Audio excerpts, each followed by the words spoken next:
حیات الحیوان کې راغلی دی په دنیا کې سلور شیونه عجیبه دي. یو ترتوس ښار کې یو چینجی دی، د هغه خوراک خاوره ده، هغه همیشه وږی، هغه ته چا ویلي دي چې خاوره کمه خوره، خاوره به ختمه شي، د لوږې نه به مړ شي. دویم بومه، ګونګی ورته پښتانه وایي، پېژنئ؟ کونګ یو مارغه دی، سترګې ډېرې ښایسته دي، ماښام کې راوځي، بس ده ته چا ویلي دومره ښایسته یې، که راووتې بد نظر به دې ووایي. دا غریب ټوله ورځ او شپه چې دی دا په ونه کې ناست.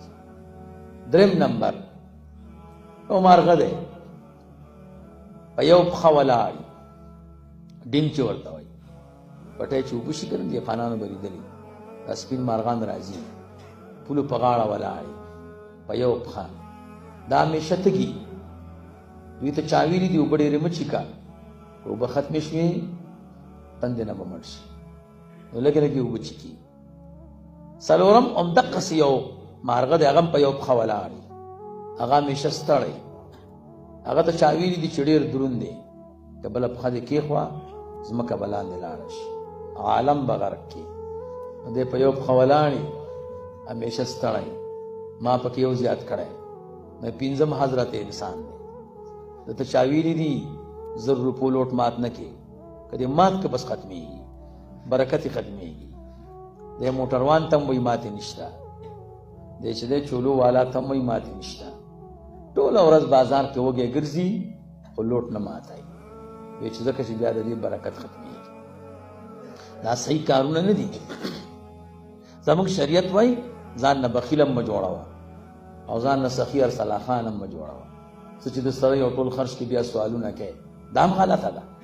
د دې ټول دین خلاصه دا څه شی دی؟ عدل.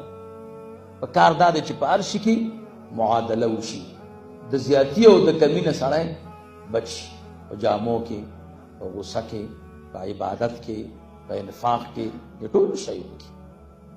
داسې عبادت به هم نه کوي چې یو ورځ ورته ونښلې 500 رکاته وکړي او زړه دې د مونځ نه داسې تور شي چې بیا د سره یو 2 رکاته مونځ هم نه کوي، دا غلطه ده.